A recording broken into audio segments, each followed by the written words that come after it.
Hello and welcome. You're watching our special show, Coronavirus Facts versus Myths. I'm Gargi Rawat. This is the show where we get you all the latest on the pandemic. We also answer your questions. Doctors will answer the questions and doubts that you may have. So do call in. That number will come up on your screens. Now, if we get to the latest COVID numbers, India added 2.11 lakh new COVID cases over the last 24 hours, while deaths from COVID rose by 3,847. The country's overall caseload stands at 2.73 crore, while total fatalities are now at 3.15 lakh. India's positivity rate is down to 9.79%. Now, if we talk about the vaccine news, and we do know vaccines are in short supply in many states. However, vaccine maker Pfizer, which is in talks with the Indian government on fast-tracking approvals, has said that its COVID vaccine shows high effectiveness against the India-dominant variant of the virus that experts believe is behind the devastating second wave of infections and deaths in the country. Now, during a recent study which was conducted with the University of Texas, the data showed that the Pfizer vaccine will continue to protect against the new variants, including B.1.617, which is the variant that was first detected in India and is said to be the dominant variant in many parts of the country. So Pfizer saying that its tests have shown and its data shows that its vaccine is effective against this variant as well. Now, the focus on the show, coronavirus and children. As India continues to grapple with the second wave of the pandemic, there has been a suggestion a few weeks ago that the third wave of COVID in India will hit children more. But this week, at a briefing, a top government official said that there's no indication as of now that children will be severely affected in the third wave. Also, the Indian Academy of Paediatrics said that it was highly unlikely that the third wave would predominantly or exclusively affect children. Even then, several states have started preparing for the third wave by ramping up health facilities for children. Well, to talk more about this, we're now joined by Dr. Lancelot Pinto, consultant pulmonologist and epidemiologist, Hinduja Hospital. Thank you so much, Doctor, for joining us. So, it was quite sensational news at the time when it broke, with all this talk of children are going to be worst affected in the third wave. Of course, parents got very, very frantic and agitated over this news. And then you have these clarifications saying there's nothing to suggest this. What do we make of it?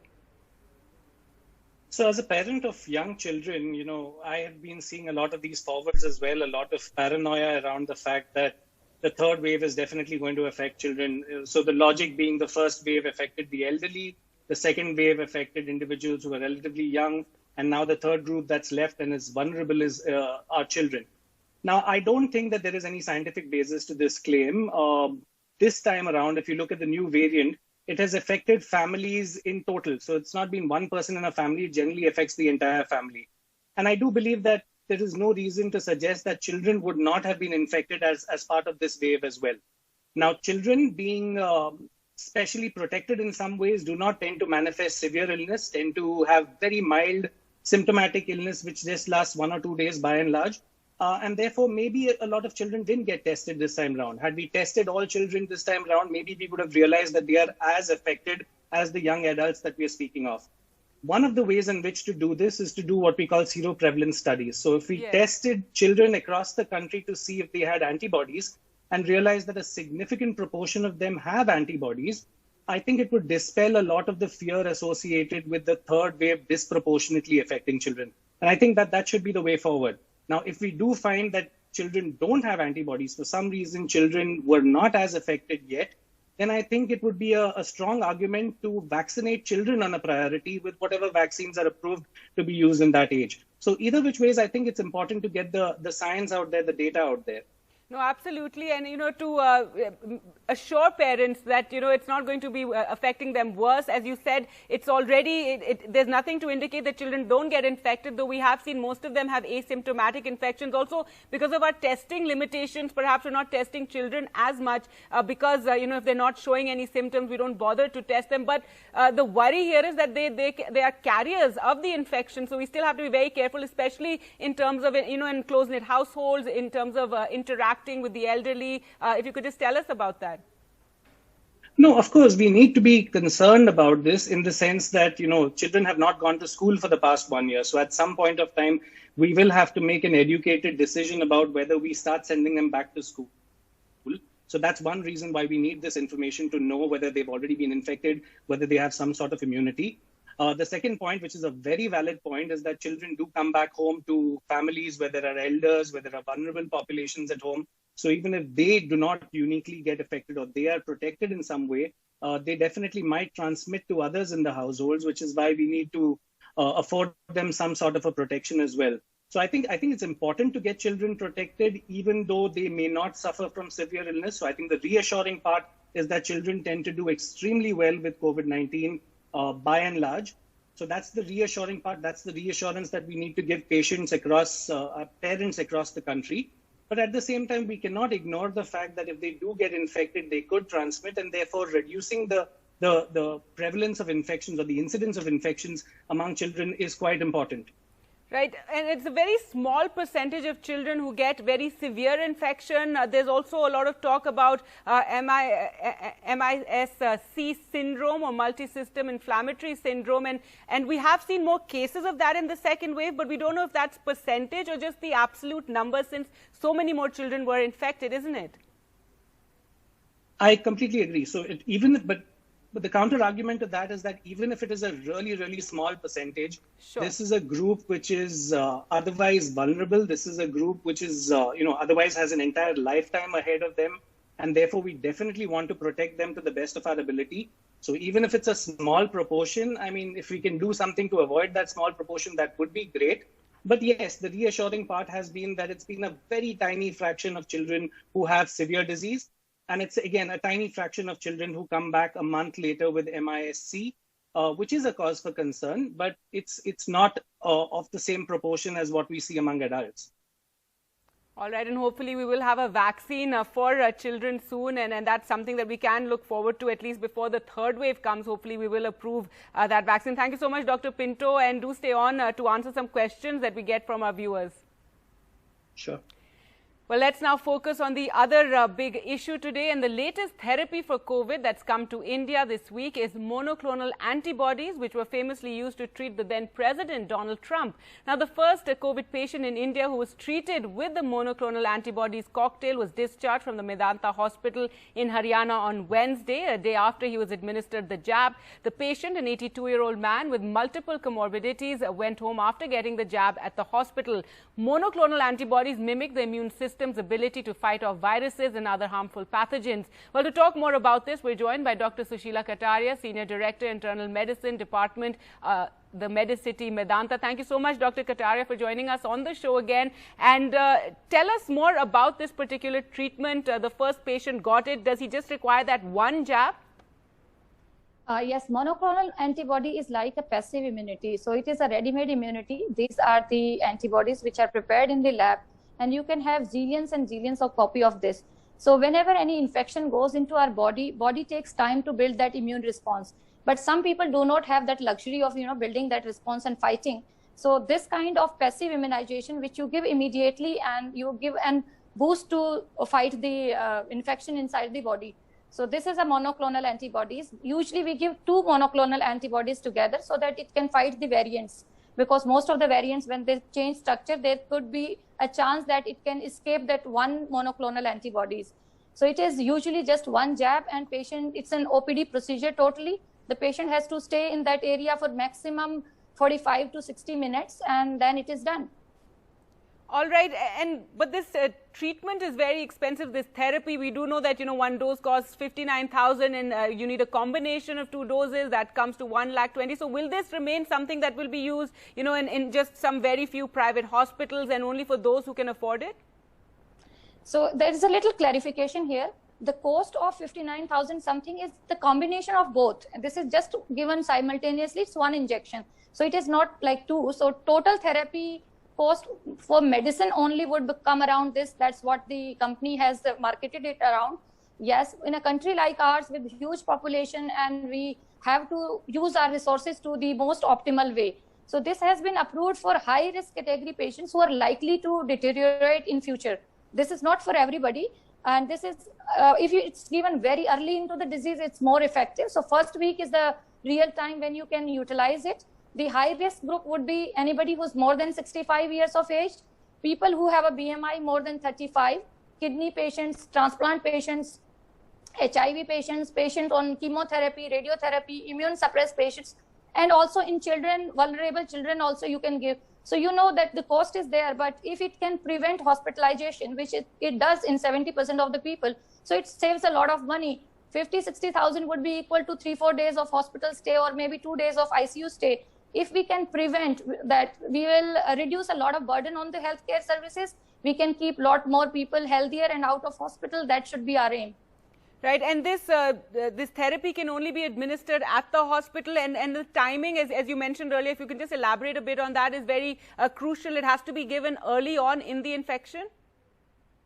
Yes, this is because it's a passive immunization. So somebody who's into the first week of disease, because first week is the viral phase. Later on, you have the immune mechanisms initiated, and there is a dysregulated immune mechanism. So if somebody starts with fever, throat symptoms today, then the coming 1 week is the time window period when it can be given, and it will be most effective. Though the manufacturers say it is up to 10 days, but earlier is the better. And it has to be given in a setting where sometimes there is a rarely evidence of allergic reactions. So any place which can manage allergies is the best place to give it. It doesn't require hospitalization. The emergency rooms, the outpatient clinic rooms, or the injection rooms are the best areas. You just need to observe the patient. So there should be a trained staff, doctors, and somebody who can manage an allergic reaction if it so happens.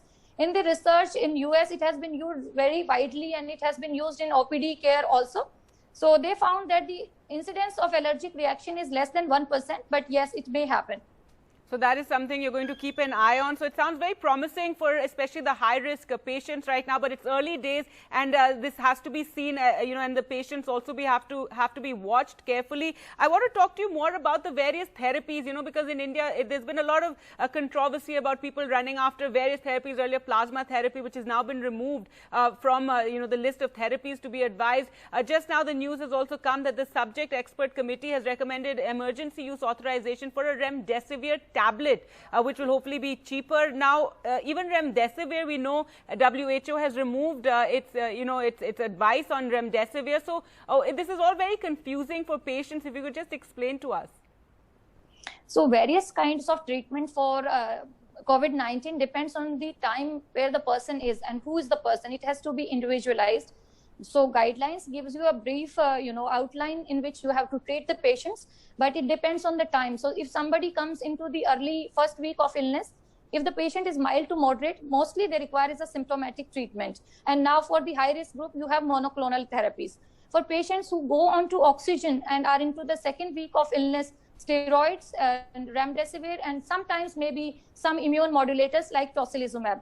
All these things are immune modulators. They do have their good and bad side of it. So the therapy has to be under a medical supervision, and it also depends on when the patient has presented. So if somebody is presenting after 3-4 weeks of infection, so most of the therapies will not be effective because the damage has already been done. The lungs are scarred. Then you need to do a lot of nursing, rehabilitation, physiotherapy to these patients.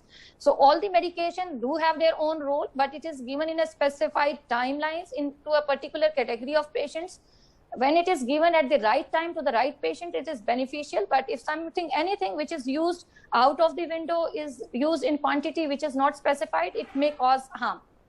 And here you're specifically talking, of course, about the controversy over steroid use in the country, and that's something that has become, much talked about. Karnataka has just given an advisory not to give steroids in the first week of a coronavirus infection. However, it does remain one of our key ways of fighting the disease, isn't it? Absolutely. I have a huge respect for steroids. It is the only medication which have been shown to reduce mortality. And ever since the famous study from UK came and people started using in moderate to severe patients, it's very, very helpful. It is an important tool to fight COVID-19 immune dysregulation process. But people has to be just wiser, not to use in the first week, to use it for the shortest possible and in the doses prescribed. Also to look after the sugar control and other immune suppressed conditions during this time. So we cannot straight away write off steroids completely from COVID care. This is one of the most important weapons. But yes, one has to be careful about diabetes control and regulation of other immune mediated conditions which might alter with the same. All right. Well, we're now opening up the show for our viewer question segment, and we have Dr. Lancelot Pinto back with us, and we have a caller from Orissa, Sameem Hussain. Go ahead with your question. Ma'am, good morning, good afternoon, ma'am. Ma'am, I have a question that my parents both are super senior citizen, as above 80 years. First thing, the second thing, they have to take both vaccines, both dose. So I am worried that after taking a medicine, vaccine, so it will be any kinds of issue in future related, health related. All right. I am worried about. Right, Dr. Sushila, his parents are over 80 years and both have taken the doses of the vaccine. He's worried over any sort of long-term side effects. So I think the safety of the vaccines has been very well proven. So there is no side effects now. They have taken it and they haven't developed any side effects. So there are no long-term side effects. He can be rest assured. If his question was that if they have taken vaccine and in future if they develop COVID, unfortunately, whether he is able, would they be eligible for any kind of therapy like monoclonal antibody therapy? To that, my answer would be yes. If sometimes elderlies do not develop that kind of robust immunity that it can prevent an infection. So in that scenario, it can be given, but there are no side effects to vaccination. I will reiterate that again. Right, and people shouldn't just look at too many WhatsApp forwards. We have Gurmeet calling from Pune. Go ahead with your question, Gurmeet. Hello? Yes, go ahead. Yeah, I was having a COVID in the month of April and I recovered in the month of 15 April I recovered. I want to take the vaccine. My age is 58. I have not taken even the first dose. All right, Dr. Pinto, she had COVID in April. She's recovered on the 15th. She's 58. She wants to know when she can take the vaccine. The general recommendation is to wait for about 2 to 3 months, simply because most individuals who have had COVID tend to be protected for up to 6 months, based on our experience from last year. So the incidence of reinfection in the first 6 months post-COVID is extremely low. And because you have that kind of a protection, we would want somebody to recover completely from their episode of COVID. And generally about 2 to 3 months is what the consensus worldwide is to receive her first dose. All right, we have a doctor calling in now, Dr. Savita, calling us from Badlapur, Maharashtra. Go ahead with your question. Hello? Yes, go ahead.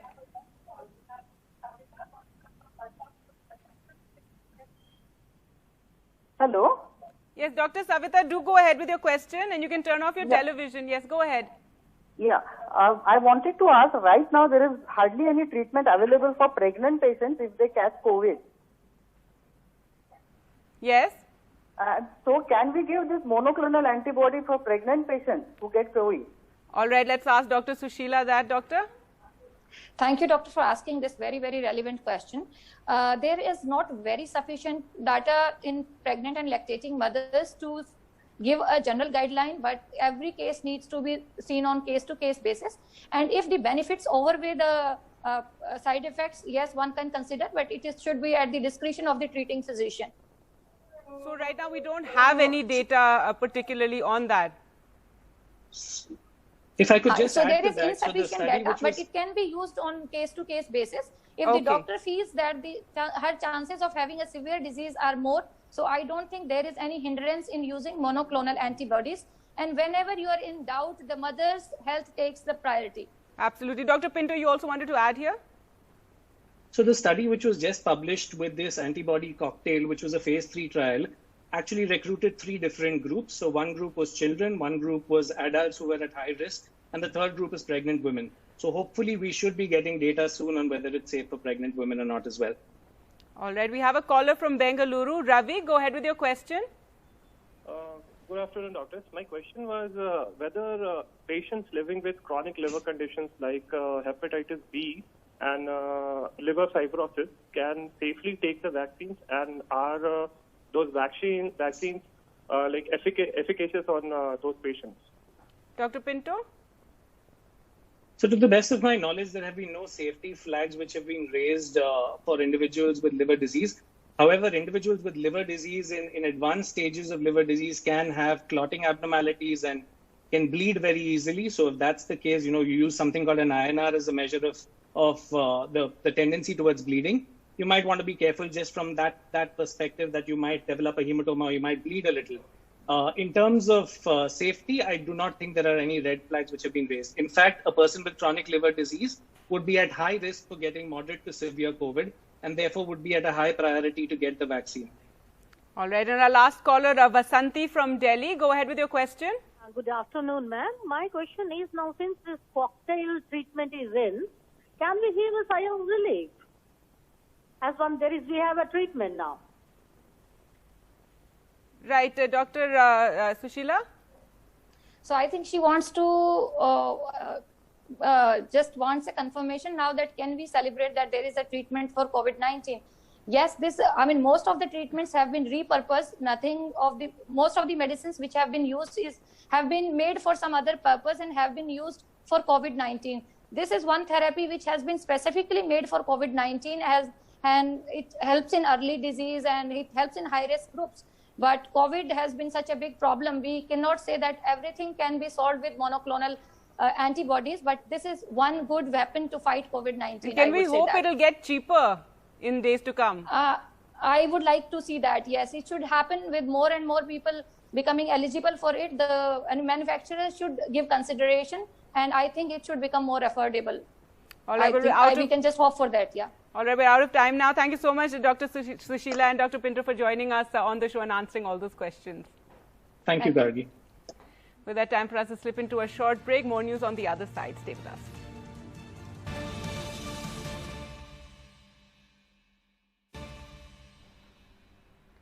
Welcome back. Well, let's now focus on the situation in Europe, and weekly official cases in Europe have fallen by almost 60% from the levels in mid-April, which was around 1.7 million.